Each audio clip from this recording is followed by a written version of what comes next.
Die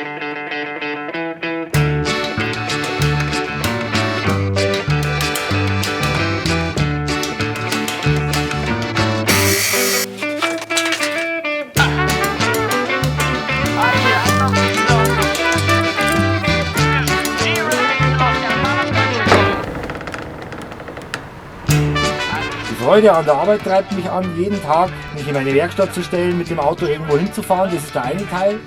Und der andere Teil ist einfach das unmittelbare Kennenlernen ohne formelle Schranken von Menschen aller Art auf der Straße. Und das Schöne ist, das Thema ist das Fahrrad und dann ist der das Fahrrad repariert haben will und ich bin der es reparieren kann. Und dann kommt man sich halt auf eine schöne Art schrankenlos näher und das Ganze wird transportiert vom Thema Fahrrad. So.